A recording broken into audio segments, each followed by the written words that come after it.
Imagine a time when the sun shone over the hills of Israel, but the light did not reach the hearts of the people. The once busy roads were deserted, the villages silent as if they had lost their soul. People lived in constant fear, looking over their shoulders, fearing what could happen next. This was the scene in Israel during Deborah's days. Jabin, the powerful king of Canaan, ruled with an iron fist over the land. His domination was not only political but also military, thanks to his feared commander Sisera. Sisera was known for his cruelty and for leading an army equipped with 900 iron chariots, an advanced military technology for the time. These chariots were symbols of invincibility, capable of spreading terror wherever they went. The tribes of Israel, divided and weakened, had no way to defend themselves. Their weapons were simple, and their warriors were disheartened. Each day brought news of more villages sacked, harvests stolen, and families devastated. Songs of joy had been silenced, replaced by whispers of fear and lamentation. The elders of the tribes met in secret, trying to find a solution, but their discussions often ended in despair. "How can we face such a powerful enemy?" they asked. "Where is the help we need?" The feeling of abandonment grew, and many began to question their faith and their future. The main roads were avoided as the Canaanites patrolled them, ready to capture or extort any Israelite who dared to pass. Trade dwindled, and hunger began to haunt families. Children asked their parents when they could play freely again, and the parents had no answers. Amidst this chaos, stories of oppression spread quickly. It was told about families separated, young men taken to serve in Sisera's army against their will, and women forced to work in Canaanite courts. Injustice was palpable, and the sense of helplessness eroded the people's hope. But even in the darkness, there were those who refused to give up. Some remembered the old stories of how God had freed Israel from the claws of Egypt, how he had parted the Red Sea and brought down the walls of Jericho. "If he did it before, he can do it again," they said with trembling voices, trying to rekindle the dormant faith. Secret prayer meetings began to take place. In hidden caves and isolated houses, small groups cried out for liberation.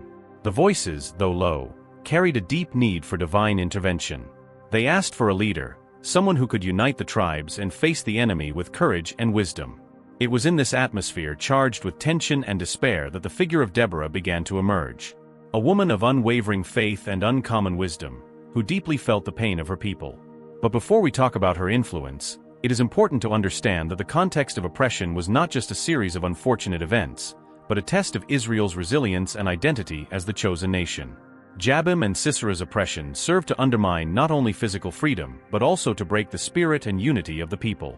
Each day under the Canaanite yoke was a reminder of the distance between Israel and God's promise. But as often happens in history, it is precisely in the darkest moments that people find the strength to change their destiny. And so, in the silence of the nights and the whispers of prayers, hope began to form. A hope that someone would rise to lead them, to inspire them to fight for their freedom and restore the faith that was almost lost. Little did they know that this person was already walking among them, ready to answer the call that would change the course of Israel's history. If you are feeling motivated and inspired by this content, make sure you are subscribed to the channel so you don't miss more videos like this. We will bring a series of content with biblical teachings and inspiring stories that motivate us to continue, that keep us from giving up. Let us continue with the story. Amid the turbulent times in which Israel lived, when fear and oppression were constant companions, a unique figure emerged who illuminated the path for many. Her name was Deborah, a woman whose faith was as deep as the roots of the oldest trees, and whose wisdom shone like the stars in the night sky. Deborah resided under a palm tree between Ramah and Bethel, in the mountainous region of Ephraim. This palm tree was not just a tree, but a symbol of justice and hope. There, outdoors, she established her court. People from all the tribes of Israel traveled long distances to appear before her. They carried with them family disputes, land issues, conflicts between neighbors, and even more complex problems affecting entire communities. Imagine the scene. At dusk, groups of people gathered under the welcoming shade of Deborah's palm tree. The sound of the wind passing through the leaves blended with the whispering voices of those who were waiting. Children hid timidly behind their mothers' skirts, while the elders leaned on their staffs, reflecting on the decisions that would be made. Deborah welcomed them with a gentle smile, but her eyes reflected determination and understanding. She listened attentively to each case, never interrupting, allowing everyone to fully express their concerns. Her capacity for empathy made people feel valued and understood. When it came time to judge, Her words were clear and just. There was no favoritism or corruption in her court. She based her decisions on God's commandments and fairness, always seeking to restore peace and harmony between the parties.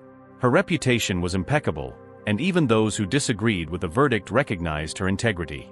In addition to being a judge, Deborah was also a prophetess.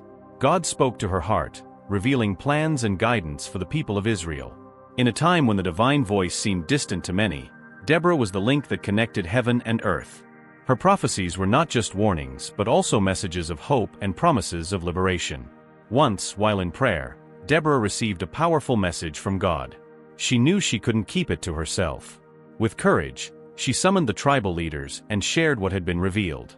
Her spiritual authority was unquestionable, and the leaders listened with respect and attention. Deborah was not limited to the roles of judge and prophetess. She was a true leader for Israel. She guided the people in spiritual, social, and moral matters. She encouraged them to remain faithful to God, even when circumstances were challenging. Her presence inspired confidence and awakened a sense of unity among the scattered tribes. Many wondered where such strength and wisdom came from. The answer lay in her intimate relationship with God. Deborah dedicated time to meditate, pray, and seek divine direction in everything she did. This deep connection was the source of her influence and the impact she had on the lives of those around her. In a world dominated by men, Deborah broke barriers and defied expectations. Not out of personal ambition, but because she understood that God had chosen her for that mission. Her leadership showed that the divine calling was not limited by gender, age, or social position. What mattered was the willingness to serve and obey. Deborah's story as a judge and prophetess is a powerful testament to how one person can make a difference when fully committed to God's purposes. Her life teaches us about the importance of justice, wisdom, and unwavering faith, even when facing the darkest moments. While Jabin and Sisera's oppression continued to afflict Israel, Deborah's presence kept the flame of hope alive. The people began to believe that change was possible, that liberation was within reach. And, as we will see later, Deborah was about to play an even more significant role in her people's history, leading them towards victory and restoration. The weight of Canaanite oppression continued to suffocate Israel. Stories of suffering multiplied, and the people's cries reached Deborah's ears. In her meditations under the palm tree, she deeply felt her people's anguish. But amidst the darkness, a divine light illuminated her heart. God delivered a clear message to her: it was time to act, to lead Israel towards freedom. Deborah knew this mission would require courage and strategy. She needed someone who could lead the Israelite army in battle against Sisera's powerful forces. That someone was Barak, son of Abinoam, a respected warrior from the tribe of Naphtali, known for his bravery and combat skills. Determined, Deborah sent messengers to Kadesh, where Barak resided. The news that the judge and prophetess was summoning him caused some commotion. Intrigued, Barak prepared and immediately set out to meet Deborah.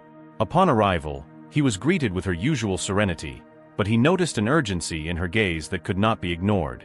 "Listen, Barak," Deborah began with a firm voice, "the Lord, the God of Israel, commands you to gather 10,000 men from the tribes of Naphtali and Zebulun and lead them to Mount Tabor. There God will draw Sisera, the commander of Jabin's army, with his war chariots and troops, to the Kishon River, and deliver him into your hands." Barak listened attentively to every word. The challenge was enormous. Facing Sisera's army, equipped with his feared 900 iron chariots, seemed like a suicidal mission. Fear tried to settle in his heart, but Deborah's presence conveyed a confidence he could not ignore. "Deborah," Barak replied sincerely, "if you go with me, I will, but if you do not go, I will not." Deborah understood Barak's concern. Her presence symbolized not only leadership, but also the assurance that God was with them. With a slight smile, she nodded. "I will certainly go with you," she said, "but know that by the way you are going, the honor will not be yours, for the Lord will deliver Sisera into the hands of a woman." This enigmatic declaration left Barak thoughtful but also relieved. With the confirmation that Deborah would accompany him, he felt a new determination grow within him. It was time to gather the troops. Messengers were sent throughout the region. News spread quickly. Barak is calling warriors to face Sisera. Deborah, the prophetess, is by his side. Men from Naphtali and Zebulun left their fields and families, responding to the call. The long-dormant feeling of hope began to resurface among the people. As the warriors gathered on Mount Tabor, Deborah and Barak worked together on the strategy. Deborah shared the instructions she received from God, and Barak applied his military knowledge to plan the movements. The combination of Deborah's spiritual leadership and Barak's military expertise formed a powerful partnership. Nights in the camp were filled with prayers and songs. Deborah walked among the tents, encouraging the men, listening to their concerns, and reinforcing their confidence in God. Her presence brought peace and boosted the morale of the troops. Many had never participated in such a significant battle, but they knew they were part of something greater than themselves. In one of these moments, a young warrior approached Deborah. "Do you really believe we can defeat Sisera?" he asked, with a mix of hope and fear in his eyes. Deborah placed her hand on the young man's shoulder and replied kindly, "We are not alone in this fight. The Lord is with us. He has promised to deliver the enemy into our hands. Have courage and trust." Meanwhile, Sisera was informed about the movement of the Israelite troops. Confident in his military power, he gathered all his iron chariots and soldiers, certain that he would crush any resistance. To him, this would be just another demonstration of strength to keep Israel subdued. On the appointed day, Deborah looked to the horizon and saw the clouds forming. She turned to Barak and said, "Rise up. This is the day the Lord has delivered Sisera into your hands. Is the Lord not going before you?" Deborah's words were like thunder, filling Barak and the soldiers with energy and conviction. Barak ordered the advance, and the 10,000 men descended Mount Tabor towards the valley. The sight of the Israelites advancing with such determination surprised Sisera's troops. At the moment the armies met, something extraordinary happened. A heavy rain began to fall, and the Kishon River overflowed. The ground became muddy, and Sisera's heavy iron chariots got stuck, rendering them useless. Confusion set in among the Canaanites. Without the advantage of their chariots, they began to retreat. The Israelites, motivated by faith and the leadership of Deborah and Barak, advanced with even more fervor. The battle turned in favor of Israel. Sisera, seeing his army crumble, abandoned his chariot and fled on foot. The Israelite army pursued the Canaanites until none were left. The victory was complete. Deborah watched everything, grateful for God's faithfulness. Her trust in the divine promise had been fulfilled before her eyes. Barak's and the soldiers' courage, combined with divine intervention, had liberated Israel from oppression. But Sisera's story was not over, and Deborah knew that the final outcome was in God's hands. Deborah's call to lead the liberation not only united a people, but also renewed the faith of an entire nation. Do you feel any similarity between the moment you are living and the story told? Do you feel you are experiencing something similar? Tell us how you feel. If you need a prayer or help, share a story of overcoming to inspire us and give us strength not to give up.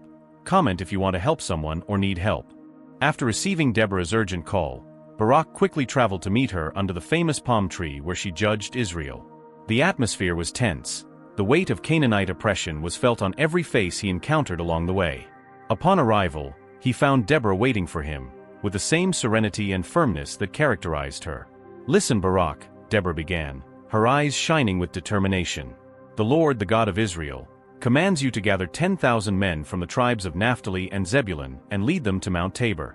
There God will draw Sisera, the commander of Jabin's army, with his war chariots and troops, to the Kishon River, and deliver him into your hands." Barak listened attentively to every word. He felt the weight of the responsibility being placed on his shoulders. Facing Sisera and his powerful army was no easy task. Stories about Sisera's 900 iron chariots were enough to chill the hearts of the bravest warriors. Memories of past battles, in which the Israelites had been defeated, were still fresh in many minds. Taking a deep breath, Barak responded, "If you go with me, I will, but if you do not go, I will not." The declaration caught many by surprise. Why would an experienced warrior like Barak set such a condition? The answer lay in the deep trust he had in Deborah. He knew that her presence meant God's presence. Deborah was not just a leader, she was the channel through which God communicated his plans to the people. Having Deborah by his side was not just a matter of strategy, but also of faith. Deborah, understanding Barak's concerns, nodded her head. "I will certainly go with you," she said firmly. "However, by the way you are going, the honor will not be yours on the journey you are undertaking. The Lord will deliver Sisera into the hands of a woman." Barak accepted her words. For him, Israel's victory was more important than receiving personal glory. Deborah's willingness to accompany him filled his heart with courage. The news that Deborah would go into battle quickly spread among the troops, boosting the soldiers' morale and confidence.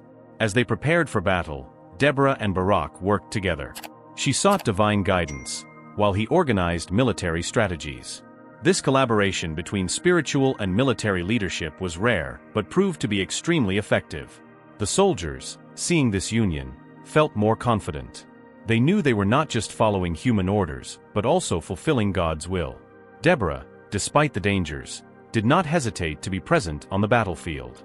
Her presence served as a constant reminder of God's promise. Many soldiers approached her for a word of encouragement or a blessing. She attended to them patiently, reinforcing faith and determination in every heart. Barak's condition also highlighted the importance of female leadership in a male-dominated context.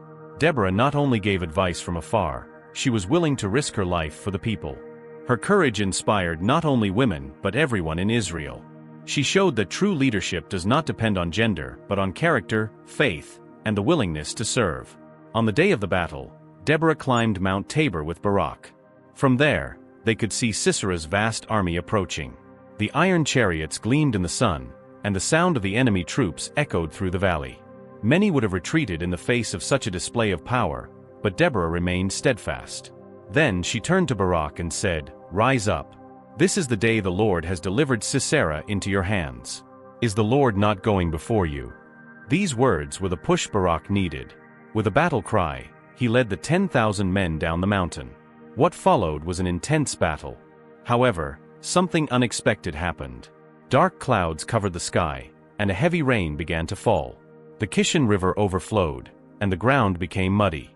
Sisera's heavy iron chariots got stuck in the mud, rendering them useless. Confusion took over the Canaanite army. The Israelites, on the other hand, advanced with renewed confidence. They believed that God was fighting for them. Sisera, seeing his imminent defeat, abandoned his chariot and fled on foot.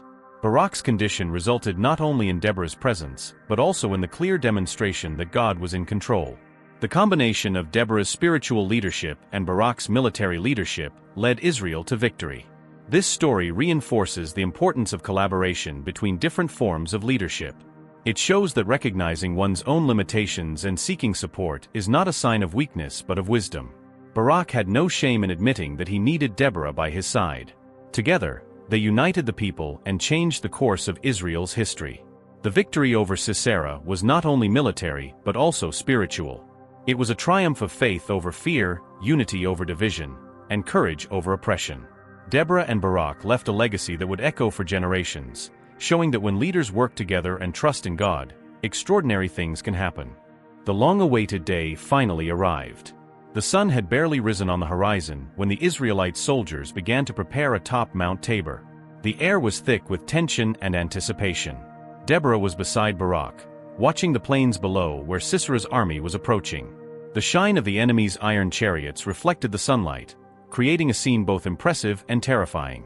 Deborah turned to Barak and said with conviction, "Rise up. This is the day the Lord has delivered Sisera into your hands. Is the Lord not going before you?" Her words were filled with certainty and filled Barak and the soldiers' hearts with renewed courage. Barak gave the command, and the 10,000 men from the tribes of Naphtali and Zebulun began to descend the mountain. As they advanced, a dark cloud began to cover the sky. Strong winds arose suddenly, and the distant sound of thunder could be heard. The Canaanite soldiers looked to the sky, confused by the sudden change in weather. Sisera, confident in his military power and his 900 iron chariots, ordered an advance against the Israelites. He believed the victory would be easy. However, something unexpected happened. A violent storm descended upon the battlefield. Torrential rain and hail began to fall, turning the ground into mud. Nearby rivers overflowed, and the terrain became slippery and treacherous. Sisera's heavy iron chariots began to get stuck in the mud. The horses were frightened by the thunder and lightning, further complicating the Canaanite troops' control. What was once an imposing force turned into total chaos. The Canaanite soldiers struggled to maintain formation, but nature was against them. On the other hand, the Israelites, led by Barak, took advantage of the opportunity. Accustomed to the terrain and with lighter equipment, they advanced with determination. "For Israel! For the Lord!" they shouted as they ran towards the disoriented enemy. Their courage was evident, and each soldier fought with all their might. Deborah watched the scene with a grateful heart. She knew that the storm was no coincidence but the hand of God acting in favor of Israel. Her faith had been rewarded, and she could see the divine promise being fulfilled before her eyes. Sisera, realizing the battle was lost, decided to flee. He abandoned his war chariot and ran on foot in search of safety. His soldiers, seeing their leader depart, lost even more morale and began to retreat disorderly. The Israelites pursued them, ensuring that no enemy remained standing. Israel's victory was complete. The Canaanite army was defeated, and the people of Israel were finally free from Jabin's oppression. The cries of celebration echoed through the valleys, and the soldiers embraced in joy. Many fell to their knees, thanking God for the great victory. Barak returned to Deborah, still amazed by what had happened. "Truly, the Lord was with us today," he said. "Without your guidance and faith, we would not have succeeded." Deborah smiled and replied, "It was the hand of God that guided us." Today, Israel saw that when we trust in the Lord and act with courage, no enemy can defeat us. News of Sisera's defeat spread quickly throughout the region. People came out of their homes, singing and dancing. Children ran through the streets, happy to play without fear. Families gathered to celebrate, and there was a feeling of hope and renewal in the air. But the story does not end there. Sisera, in his flight, sought refuge in the tent of Jael, the wife of Heber the Kenite. Thinking he was safe, he entered and asked for water. Jael offered him warm milk and covered him with a blanket, appearing hospitable. Exhausted, Sisera fell into a deep sleep. While he slept, Jael took a tent peg and with courage, drove it into Sisera's temple, killing him. When Barak arrived looking for the enemy commander, Jael came out to meet him and said, "Come, I will show you the man you are looking for." There was Sisera, dead. Deborah's prophecy had been fulfilled. The Lord had delivered Sisera into the hands of a woman. Sisera's death marked the definitive end of Canaanite oppression. Deborah and Barak sang a song of praise, thanking God for the victory and celebrating the deeds of that day. This song became an eternal reminder of God's power and the importance of faith and obedience. The people of Israel enjoyed 40 years of peace after the victory. The roads became safe again, the cities flourished, and worship of the Lord was renewed. Deborah's leadership left a legacy of courage, wisdom, and trust in God that inspired future generations. The story of the battle against Sisera and Israel's victory teaches us that even in the face of gigantic challenges, faith and courage can change the course of history. Deborah showed that leadership does not depend on position or gender, but on the willingness to serve and obey God. And when spiritual and military leaders work together in harmony, great things can be accomplished. May this narrative inspire all of us to face our own battles with confidence, knowing that we are not alone and that with faith and action, we can overcome any obstacle. After the intense battle in which the Israelite army, led by Barak under Deborah's guidance, defeated the Canaanite forces, a man was desperately running through the fields. Sisera, the feared commander of Jabin's army, had abandoned his war chariot stuck in the mud and was fleeing on foot, dirty, exhausted, and directionless. His former pride gave way to desperation. He needed to find refuge, a safe place to hide and plan his next move. As the sun began to set, Sisera spotted an isolated tent in the distance. Approaching, he recognized that it belonged to Heber the Kenite, an ally of Jabin. Relieved, he quickened his pace. "Here I will be safe," he thought. Upon arrival, he was greeted by Jael, Heber's wife. She came out to meet him with a calm smile, but there was a hidden determination in her eyes. "Come in, my lord," Jael said softly. "Do not fear, you are safe here." Sisera, panting, thanked her and entered the tent. The environment was simple but welcoming. Jael noticed the exhaustion etched on his face and offered him a place to rest. "Please give me some water," he requested, his voice dry and hoarse. Instead of water, Jael brought him a skin of fresh milk, an even greater gesture of hospitality. "Drink, it will refresh you," she said, handing him the container. Sisera drank eagerly, feeling the cool liquid soothe his thirst and alleviate his tension. Jael then covered him with a blanket, like a mother caring for her child. "Stay at the entrance of the tent," Sisera asked. "If anyone comes and asks if anyone is here, say there is no one." Jael nodded silently, but in her heart, a decision had already been made. As Sisera lay down, the warm milk and the fatigue from fleeing quickly led him into a deep sleep. The silence inside the tent was broken only by Sisera's heavy breathing. Outside, the wind whispered through the trees, and night began to envelop the landscape. Jael knew who he was and what his army had done to the people of Israel. Although her husband had alliances with Jabin, Jael felt in her heart that this was the opportunity to act in favor of Israel and fulfill a greater purpose. With light steps, she approached where Sisera slept. In her hands, she held a tent peg and a hammer, common tools in her daily life. Her heart raced, but her determination was firm. Jael positioned the peg at Sisera's temple. With a precise and strong blow, she drove the peg through his head into the ground. Sisera had no time to react. His life ended in that instant. Jael's courage at that moment was extraordinary. She risked everything to fulfill what she believed was God's will. She was not a trained warrior, but her action was decisive in ensuring Israel's complete liberation. Deborah's prophecy was being fulfilled. The Lord will deliver Sisera into the hands of a woman. Shortly after, Barak, still pursuing Sisera, arrived in that region. Seeing Heber's tent, he decided to check if there was any sign of the enemy commander. Jael came out to meet him before he could call out. "Come," she said calmly. "I will show you the man you are looking for." Surprised, Barak followed her into the tent. There before his eyes was Sisera dead, with the peg piercing his head. The sight confirmed Israel's complete victory over their oppressors.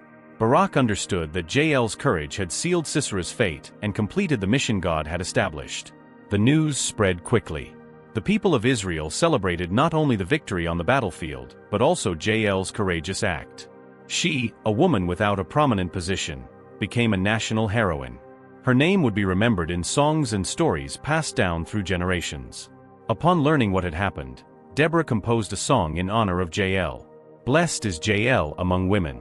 Blessed is she who is among women that dwell in tents." She asked for water, and she gave him milk. In a reward of honor she gave him curds. By her hand Sisera was struck down. She crushed his head, she shattered and pierced his temples. Deborah's song and Barak's praise were not just a celebration of the victory, but also a recognition of divine intervention in all aspects of the battle.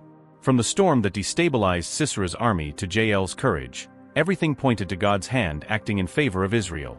Sisera's death marked the definitive end of Canaanite oppression. Jabin, without his powerful commander, quickly lost strength. Israel gained more and more territory and security. Families could live in peace, cultivate their lands, and worship God freely. There was joy in the streets, and the laughter of children was heard once again. Jael returned to her everyday life, but she was now seen with respect and admiration. Her story showed that God could use anyone to fulfill his purposes, regardless of their position or status. Her courage inspired many to believe that with faith and determination, it is possible to make a difference in the world around us. God's providential intervention in Israel's victory over Sisera and Jabin reinforced the people's faith. They understood that they were not alone and that when they turned to God, he listened and responded. Deborah's leadership, Barak's bravery, and Jael's courageous act became symbols of a nation reborn from the ashes of oppression to the light of freedom. This story teaches us about the power of faith, courage, and obedience. It shows that even in the darkest moments, there is hope, and that God can use ordinary people to accomplish extraordinary deeds. Jael's death of Sisera was not just an isolated act but the final chapter of a liberation saga that forever changed Israel's destiny. May this narrative inspire all of us to act with courage in the face of adversity, to believe that our actions, no matter how small they seem, can have a significant impact, and that, like Jael, we remain alert to opportunities to do good and contribute to a better world. Like if you are enjoying this, so that YouTube continues to recommend videos like this and helps and motivates us to continue. We appreciate every second and may God bless you. After the great victory over Sisera and the Canaanite army, the sun rose over a land that was finally breathing a sigh of relief. The people of Israel were free from the oppression that had weighed heavily on their shoulders for so long. News of the enemy's defeat spread quickly, and joy infected hearts that were once filled with fear and uncertainty. It was a moment of celebration, of remembering how courage and faith had led to liberation. Deborah, the prophetess and judge who had led the people with wisdom, felt the need in her heart to record this historic moment. She knew it was not just a military victory but a powerful demonstration of divine intervention in favor of Israel. She decided to compose a song that would eternalize this conquest and exalt God's name for his faithfulness. Together with Barak, the commander who fought bravely by her side, Deborah gathered the people to sing this song. People crowded the hills and plains, eager to hear the words that would echo through future generations. There was an atmosphere of anticipation in the air. Even nature seemed to participate in the celebration, with birds singing and a gentle breeze caressing the faces of those present. Deborah raised her voice, strong and clear, and began. When the leaders of Israel take the lead, when the people offer themselves willingly, praise the Lord. Listen, O kings. Hear, rulers. I will sing to the Lord. I will praise the Lord, the God of Israel, with a song. The words resonated deeply in every heart. She reminded everyone that the victory was possible because leaders rose up and the people responded willingly. It was not an individual effort, but a union of forces moved by faith in God. Deborah continued, recounting God's mighty deeds. Lord, when you went out from Seir, when you marched from the fields of Edom, the earth trembled, the heavens poured down rain, the clouds poured down water. Mountains shook before the Lord, the God of Sinai, before the Lord, the God of Israel. She referenced the storm that had destabilized Sisera's army, showing that even the elements of nature obey God's command. The people remembered how the torrential rain had transformed the battlefield, rendering the feared iron chariots useless. It was impossible not to recognize God's hand in that event. Continuing, Deborah highlighted the situation Israel was in before the battle. In the days of Sangar, son of Anath, in the days of Jael, the roads were deserted. Travelers followed crooked paths. The villages in Israel were deserted. Until I, Deborah, rose up. I rose up like a mother in Israel. She described how fear had taken over the country, how people avoided the main roads to avoid being attacked. The villages were empty, and normal life had been interrupted. But then, with the courage of a mother protecting her children, Deborah rose up to lead the people. Next, she praised those who joined the cause. My heart is with the leaders of Israel, with the volunteers among the people. Praise the Lord. You who ride on white donkeys, sitting on rich robes, and you who walk the path, consider. Listen to the sound of singers at the watering places. They recount the Lord's acts of justice. The Lord's acts of justice by his warriors in Israel. Deborah acknowledged everyone who participated, from the nobles to the humblest, emphasizing that each contribution was essential. She encouraged everyone to reflect on the wonders God had performed through them. Then, she mentioned the tribes that responded to the call and those that abstained. From Ephraim came those whose roots are in Amalek. Benjamin was with the people who followed you. From Machir came commanders. From Zebulun, those who carry the official's rod. The leaders of Issachar were with Deborah. Yes, Issachar was with Barak, chasing after him in the valley. In the divisions of Reuben, there was much discussion. Why did you stay among the pens? To listen to the sheep's bleating? In the divisions of Reuben, there was much indecision. Gilead remained beyond the Jordan. And Dan, why did you stay by the ships? Asher remained on the seacoast, and stayed in their coves. Zebulun is a people who risked their lives. And Naphtali also, in the heights of the field. With these words, Deborah praised the tribes that risked their lives in battle and questioned those that remained distant. She highlighted the importance of unity and the willingness to fight for the common good. The song also mentioned the defeat of the mighty. The kings came and fought. The kings of Canaan fought. In Tanakh, beside the waters of Megiddo. But they brought no silver. From the heavens the stars fought. From their courses they fought against Sisera. The Kishon River swept them away. The ancient river, the Kishon River. Go on, my soul. Be strong. Deborah emphasized that the victory was not just by human strength but by divine intervention. The stars fighting symbolized that the universe itself conspired in favor of Israel. The Kishon River, overflowing, swept away the enemies, showing once again God's power in nature. She did not forget to mention Jael, whose courage was decisive. Blessed is Jael among women, wife of Heber the Kenite. Blessed is she who is among women that dwell in tents. She asked for water, and she gave him milk. In a noble cup, she offered him curds. Her hand reached for the tent peg. Her right hand, the worker's hammer. She struck Sisera, crushed his head, crushed and pierced his temple. At her feet he bowed down, fell, and lay. At her feet he bowed down, fell. Where he bowed down, there he fell dead. The words painted a vivid picture of Jael's courageous act. She, an ordinary woman, became instrumental in the final defeat of the enemy.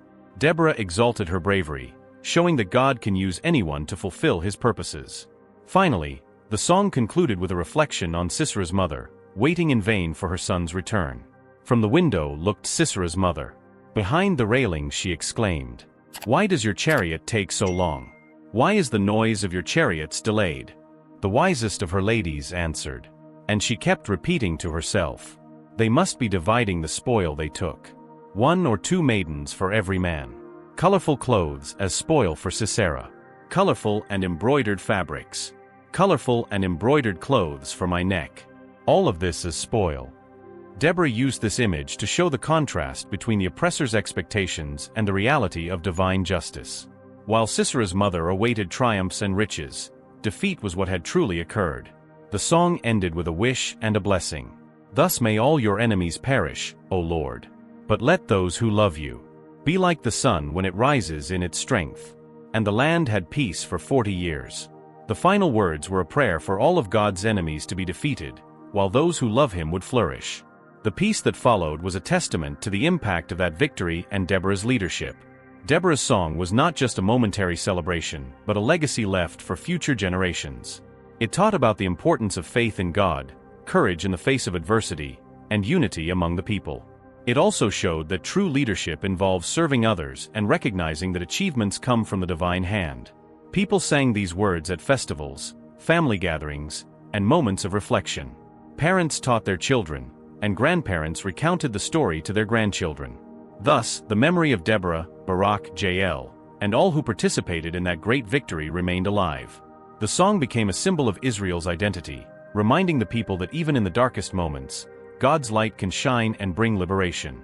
It is a story that continues to inspire to this day, showing that faith, just leadership, and courage can transform realities and change the course of history. May this narrative inspire all of us to act with courage in the face of adversity, to believe that our actions, no matter how small they seem, can have a significant impact. And that, like Jael, we remain alert to opportunities to do good and contribute to a better world. Deborah's story does not end with a victory over Sisera and the Canaanites. In fact, that is just the beginning of a legacy that spans centuries.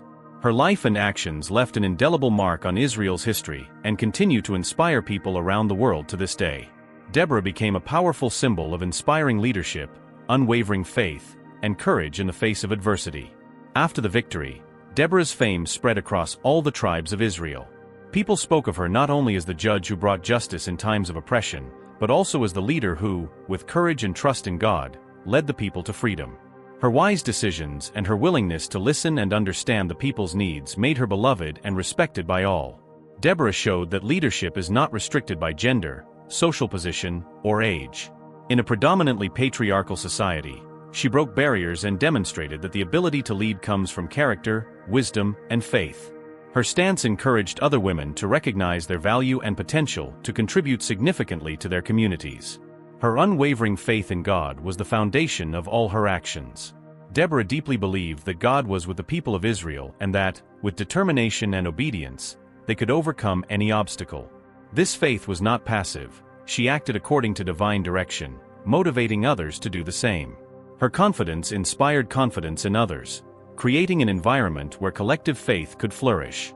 Deborah's courage in the face of adversity is another aspect of her legacy that continues to inspire. She did not hesitate to confront a powerful enemy, even when the odds were against them. Her decision to accompany Barak into battle was not just an act of support but an example of servant leadership. She was willing to risk her own safety for the good of her people. Deborah's stories were passed down from generation to generation, not just as historical accounts but as life lessons. Parents told their children about the judge who, with wisdom and courage, saved Israel in a time of need. These stories serve to teach values such as faith, courage, justice, and responsible leadership. In later times, Israel's leaders and prophets referred to Deborah's example to encourage the people to remain faithful to God and to act with integrity. Her life became a standard against which other leaders could measure their actions. Even outside the Israelite tradition, Deborah is recognized as a model of effective and inspiring leadership. In the modern context, Deborah's story remains relevant. In a world full of challenges and injustices, her life reminds us that every individual has the potential to make a positive impact. Her combination of faith, courage, and effective leadership offers a powerful example of how to face complex problems with determination and integrity. Deborah also inspires discussions about the role of women in leadership. She shows that female leadership is not a new concept, but something that has deep roots in history. Her story encourages the appreciation of the gifts and skills that women bring to positions of influence, promoting equality and respect in all areas of society. Furthermore, Deborah's legacy teaches us about the importance of collaboration. Her partnership with Barak demonstrates how leaders with different gifts and abilities can work together to achieve a common goal. This lesson is valuable in any context, whether in the family, at work, or in the community. In moments of personal or collective crisis, looking to Deborah's example can bring encouragement and direction. Her story challenges us to trust in God, even when circumstances seem insurmountable. She reminds us that true strength comes from faith and that courage is not the absence of fear, but the willingness to act despite it. As we reflect on Deborah's legacy, we are inspired to develop our own leadership abilities, strengthen our faith, and act with courage in the face of challenges. Her life is a powerful testament that, with determination and trust in God, we can overcome obstacles and make a difference in the world. In summary, Deborah left a lasting legacy that transcends time and cultures. Her story continues to be told, taught, and celebrated, not only as part of biblical history but as a living example of effective leadership, deep faith, and unwavering courage. May we follow her example, allowing her life to inspire our own journeys of faith and service to others. Deborah's story is more than a historical account. It is an inexhaustible source of teachings that span generations and remain relevant today. As we revisit her journey, we are invited to reflect on our own path, our challenges, and how we choose to face them. Deborah shows us that true leadership comes from the heart. It does not matter our position, gender, or circumstances. When we act with integrity, courage, and faith, we can positively influence those around us. She did not wait for someone else to take the initiative or for conditions to be ideal. Instead, she rose up in a time of need, listened to God's call, and acted for her people. Her unwavering faith is a powerful reminder that even when situations seem impossible, we are not alone. Deborah fully trusted in God, and that trust empowered her to lead an entire nation to freedom. She encourages us to place our trust not in our own strengths, but in the certainty that a greater purpose is guiding our steps. The courage demonstrated by Deborah and those around her inspires us to face our own fears and challenges. Whatever the battle we are facing, personal, professional, or spiritual, we can find strength in her example. Courage is not the absence of fear, but the decision to act despite it. By taking the first step, we can discover that we are capable of much more than we imagine. Additionally, Deborah's story highlights the importance of unity and collaboration. She worked together with Barak, Jael, and the entire people of Israel. This shows us that when we unite with a common goal, we combine our strengths and talents, making the impossible possible. In our daily lives, this can mean seeking support, working as a team, and valuing each person's contributions. Deborah also teaches us about the power of words. Her song was not just a celebration but a means of conveying hope, gratitude, and lessons for future generations. Our words have the power to build, encourage, and inspire. May we use them wisely, leaving a positive impact on the lives of those around us. As we conclude this journey through Deborah's story, we are invited to apply these principles in our own lives. Ask yourself, how can I lead with integrity and service, regardless of my position? In what areas of my life do I need to exercise more faith and trust that everything cooperates for a greater purpose? What fears do I need to face with courage, taking the first step toward change? How can I collaborate with others, uniting forces to achieve common goals?